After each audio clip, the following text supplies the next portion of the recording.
Have you ever wondered why some people walk into your home, and without saying a word, the air suddenly feels heavier? Why your plants droop, your children become restless, or even your own thoughts start to cloud? Carl Jung, the great psychologist, once said that what we refuse to face in ourselves can return to us as fate, often through other people. But what if some visitors carry such powerful shadows that their very presence contaminates your sacred space? Before I reveal the first type of dangerous presence you must guard against, let me ask you, are you subscribed to SYC Soul? Hit the button, give this video a like, and tap the notification bell so you don't miss what's coming, because in a moment you'll hear a story that might sound eerily familiar. Jung believed the psyche projects hidden archetypes, patterns of behavior that live deep in the unconscious. Sometimes these archetypes arrive at our doorstep, embodied in flesh and blood. They don't carry weapons. Instead, they carry invisible energy, an ancient poison Jung might have called the shadow.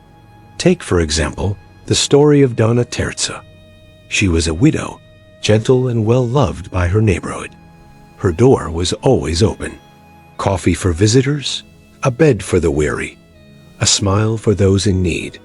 But one day Sandra appeared, a distant cousin with sorrowful tales, a victim's face, and most disturbingly, eyes that unsettled everyone they gazed upon.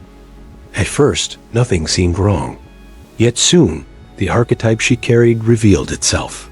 Pots burned, lights flickered, children fell mysteriously ill, and even the loyal dog growled without rest.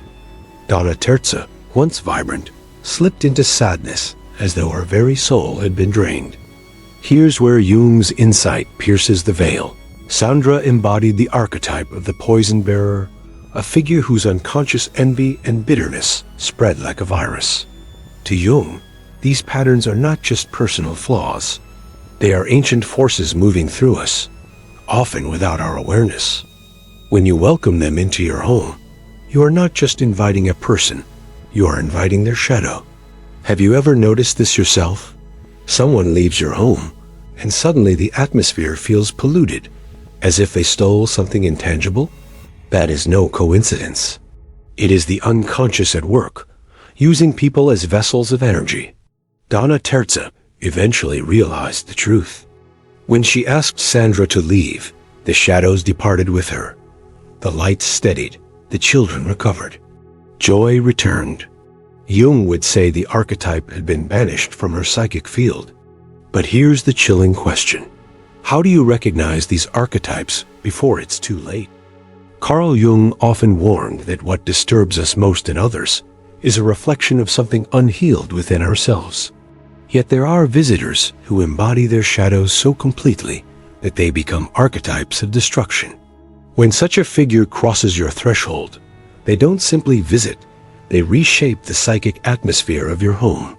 The first type Jung would recognize is the envious friend. She smiles at you, congratulates you, even embraces you warmly. But her eye-sharp, unblinking betrayer. Jung described envy as a shadow emotion, one of the most corrosive forces in the psyche. It is not passive. It acts. Envy is like an ancient archetype that gnaws at life itself.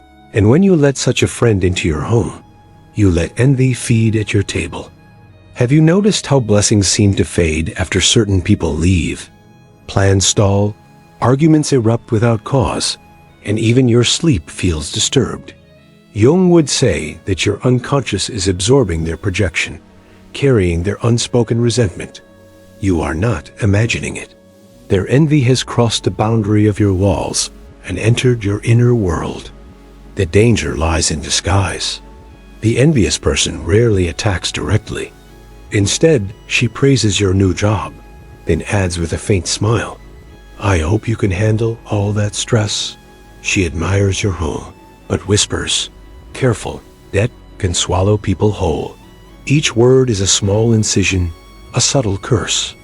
What seems like advice is actually venom, dressed in politeness. And here is the rehook. Jung said the shadow always seeks to diminish the light.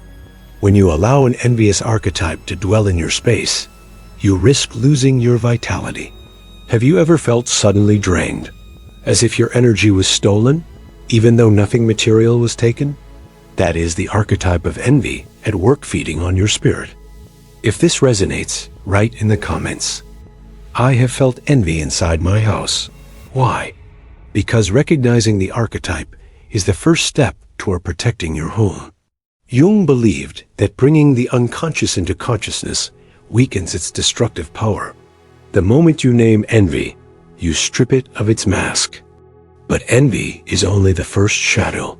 There are other archetypes, more insidious, who cross your door smiling, carrying not love but poison. One of them is even more dangerous, because instead of celebrating your growth, they plant seeds of doubt in your very mind. Are you ready to uncover them? Carl Jung once said, "The greatest danger in times of turbulence is not the turbulence itself, but to act with yesterday's logic." And there are visitors who thrive on this very danger. They don't storm into your home with violence.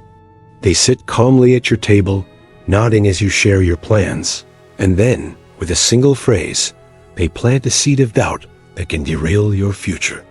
This is the archetype of the sabotaging advisor. On the surface, they seem wise, cautious, even protective. But Jung would call this a mask of the persona, the polished face we show to the world. Behind it lies an unconscious drive to weaken your confidence. The pattern is subtle. You reveal a dream, and they lean back, saying, "That sounds hard. Are you sure you're ready for that?" Or perhaps, "I'd be careful. You don't want to embarrass yourself." Notice how they never say directly that you are incapable. Instead, they allow the poison of suggestion to work on your psyche. Their archetype is not the destroyer, it is the doubter, the one who binds you with invisible chains. And here's where Jung's insight deepens the mystery. He warned that the psyche is shaped by suggestion. Words become seeds. If repeated often enough, they sprout into beliefs. The advisor archetype turns your home, your safe refuge, into a psychological trap, or even your thoughts feel foreign, invaded. Have you ever experienced this? You were confident about a decision, but after speaking with a certain person, you began second-guessing yourself? That is not coincidence. It is projection at work. Their unconscious fear has latched onto your unconscious until your mind feels like it no longer belongs to you. Rehook here. Jung explained that energy is never lost, it is transferred. And the sabotaging advisor transfers their own insecurity into your soul. By weakening you, they feel stronger. By shaking your certainty, they reinforce their fragile sense of superiority. The tragedy is that such archetypes often wear the face of family or longtime friends. You trust them. You invite them freely. Yet they use your hospitality as a stage for their hidden drama. Your home should be a fortress of clarity. But with the sabotaging advisor inside, your living room becomes a chamber of whispers, every wall echoing with doubts. If you feel this, recognize it. Because Jung would remind us, once you see the archetype, it loses its power over you. But beware, there is another archetype, more venomous still. It doesn't just weaken your thoughts. It thrives on feeding chaos into the very atmosphere of your home. And it often enters under the harmless guise of casual conversation. Are you beginning to see the pattern? Jung observed that behind every word, there is an energy that shapes the psyche. Some words heal, uplift, and bring harmony, but others corrode silently, like acid dripping onto the soul. And there is an archetype that thrives on such corrosion, the bringer of gossip and chaos. Do not come to your home with gifts or warmth. They arrive with whispers. Have you heard what so-and-so did? Or people are talking about you out there. At first, you think it is harmless chatter, maybe even a sign of concern. But Jung would warn us such speech is rarely innocent. Gossip is an archetypal force of destruction, one that disguises itself as conversation while planting seeds of suspicion and disorder. Notice how the atmosphere shifts once they leave. The room feels heavier, the joy disappears, and mistrust lingers in the air. Jung believed that the unconscious responds not just to direct experience, but also to suggestion. When gossip fills your space, your psyche begins to live in that poison, even if you consciously reject it. And here is something you must reflect on. Gossipers rarely reveal their own struggles. They drain you, they collect your words, and they carry them outward, twisted into narratives that no longer belong to you. Jung might say they project their shadow outward, feeding their addiction to chaos by turning your home into a stage. Rehook. Have you noticed how storms can walk in human form? People who do not strike directly, but whose very presence scatters the peace you've built. Jung would call them living archetypes of disorder, cloaked in the ordinary. And before I go further, let me pause to connect with you directly. If these truths resonate with you, I want to know where in the world are you watching this from? Write it in the comments. And if you admire the effort I'm putting into revealing these hidden archetypes through Jung's wisdom, let me know with a word of encouragement. Your voice keeps this journey alive. Now, let us continue, for gossip is not the only mask. There exists yet another archetype, the false flatterer. Always smiling, always praising, always too perfect. But behind that smile lies calculation, not care. And once this mask slips, the damage can be far greater than gossip itself. Are you ready to see how false sweetness can be just as venomous as open hostility? Carl Jung often reminded us that not all dangers appear monstrous at first sight. Some come cloaked in charm, their shadow hidden behind a mask of sweetness. One of the most deceptive archetypes that can cross your threshold is the false flatterer. This archetype knows how to speak in golden tones. You're the best. No one does it like you. Your home is so perfect. I wish mine looked like this. Their voice is honey, but Jung would say that such honey often drips from a poisoned chalice. Why? Because authentic praise uplifts without binding you. But false flattery creates a silent debt. It seeks something in return. Notice the pattern. The flatterer rarely praises without agenda. Behind every compliment hides an expectation. Perhaps they want access to your resources. Perhaps they crave your influence. Or perhaps, most dangerously, they want control over your perception of yourself. Jung explained that archetypes often seduce the ego, making us believe in a false image.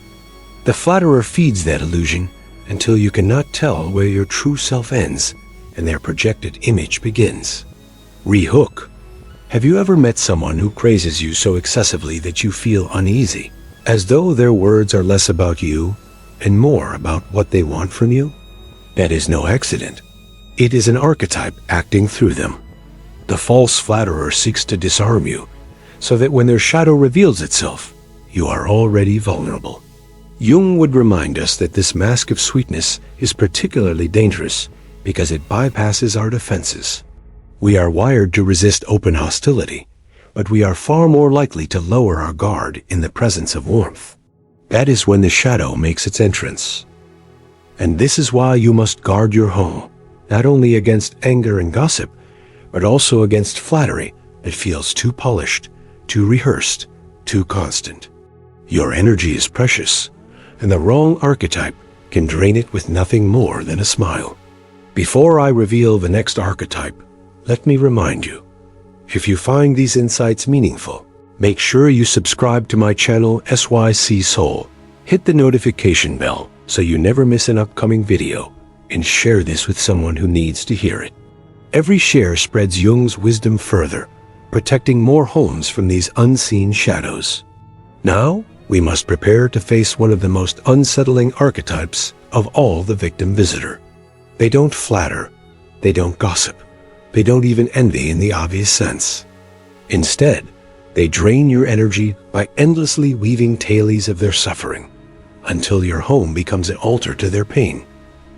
Are you ready to confront this draining presence? Carl Jung wrote that people will do anything, no matter how absurd, to avoid facing their own souls. And in this truth, we uncover another archetype that quietly drains the spirit of your home, the victim visitor. At first, Their presence stirs compassion. They tell you how life has been unfair, how fate always crushes their efforts, how others betray them, and how the world offers them no kindness. You listen, you console, you extend empathy. But soon you notice a pattern. Their stories never end, and no matter how much comfort you give, it is never enough. This is not misfortune. It is an archetype.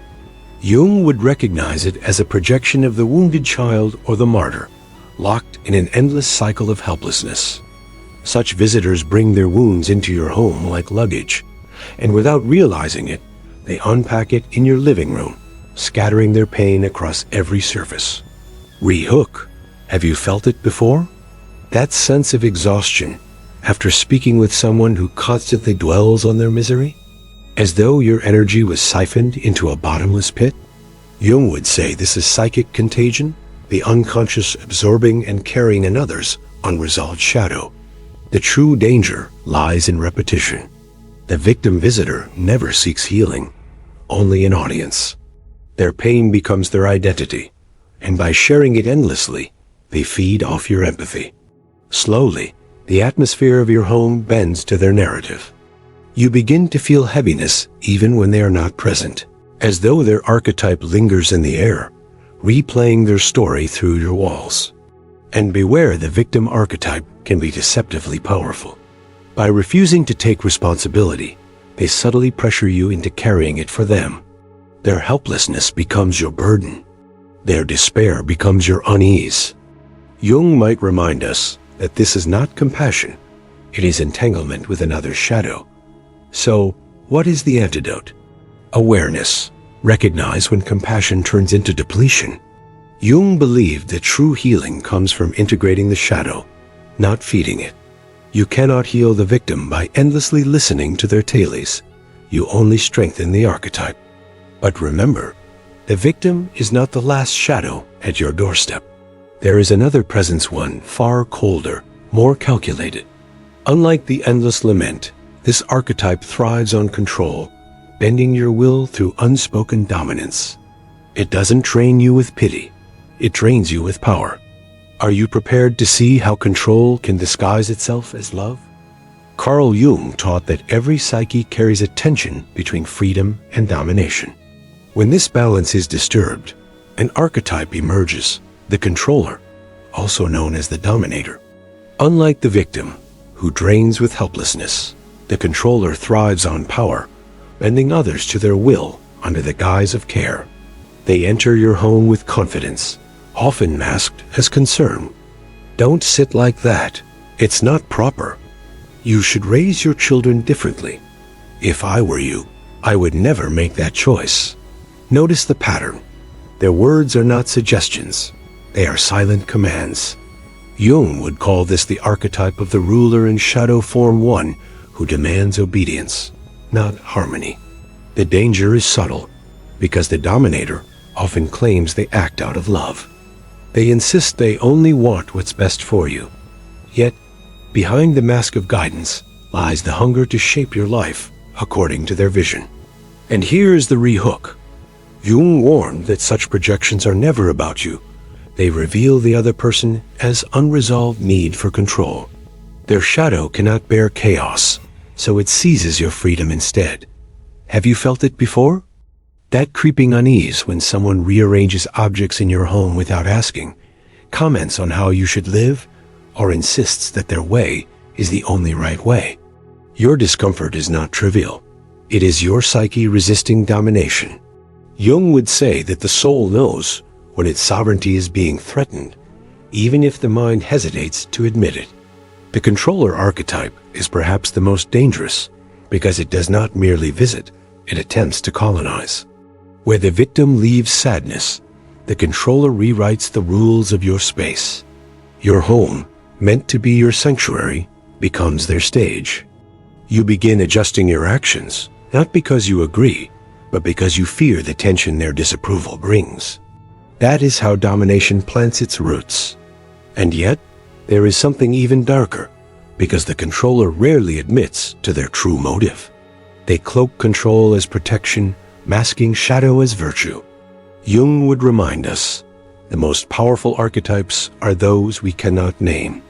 But once you name it, once you say, "This is control, not care," its grip weakens. The mask begins to crack. Still, beyond control, there lurks another visitor. Not one who dominates, not one who flatters, not one who laments. This archetype is called someone who drains not with words or commands, but with silence. Have you encountered the visitor whose presence chills the room, even when they say nothing at all? Carl Jung once wrote that loneliness does not come from having no people around you, but from being unable to communicate the things that seem important to you. In this truth hides another shadow figure, the silent drainer. Unlike the gossip, the flatterer, or the controller, this archetype does not wound with words. They wound with absence. When the silent drainer enters your home, they bring with them a cloud of heaviness. They may sit quietly, eyes downcast, lips sealed, contributing little to conversation. On the surface, they appear harmless after all. Silence is not an attack. But Jung would say, the psyche communicates energy even when words are absent. And this silence is not peace, it is suppression. Notice how the atmosphere shifts. Laughter dies quickly. Conversations lose their spark. A strange unease settles over the room, as if everyone is suddenly walking on fragile ground. Rehook, have you felt this?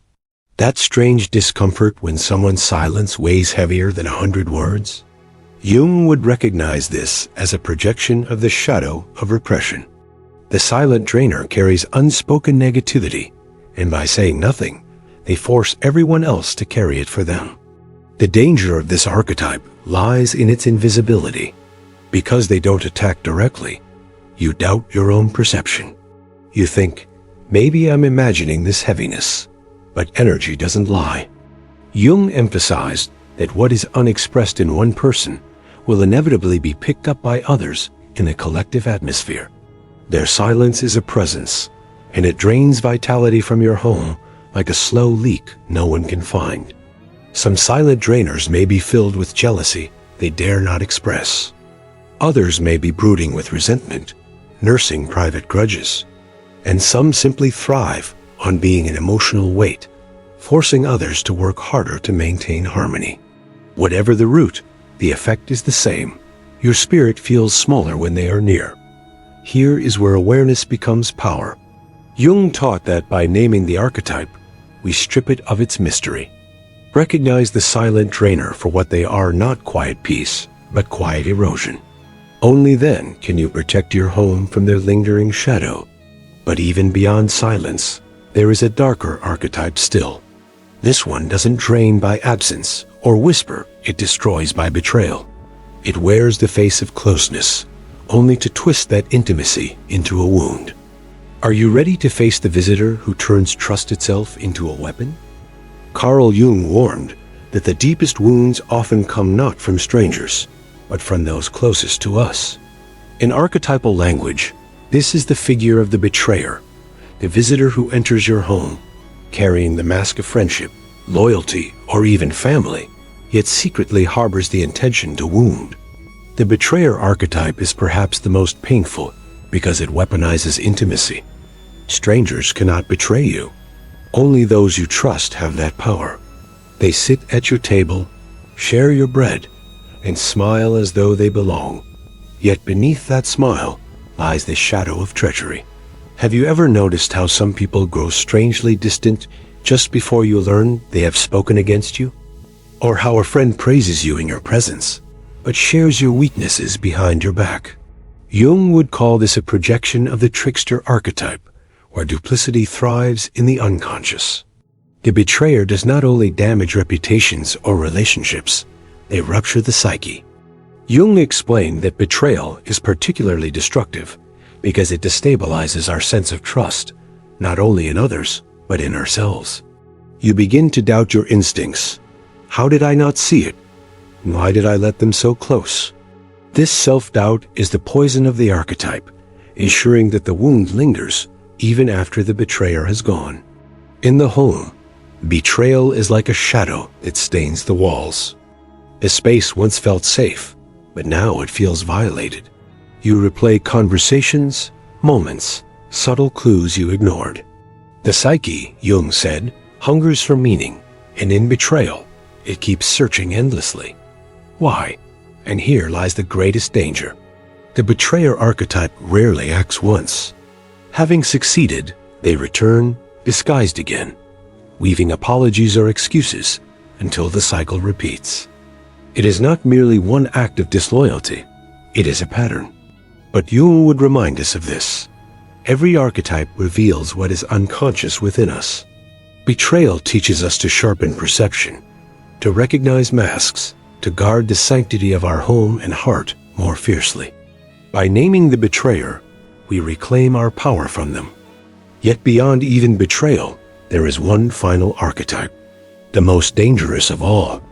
Not envious, not flattering, not silent, not sorrowful, not even treacherous. This one is pure destruction, an embodiment of chaos itself. When they enter, they leave not just wounds, but ruins. Are you prepared to meet the destroyer archetype? Carl Jung observed that the human psyche is not only shaped by creative forces, but also haunted by destructive ones. In mythology, these forces appear as gods of war, storms, or fire. In daily life, they appear as people embodiments of the destroyer archetype.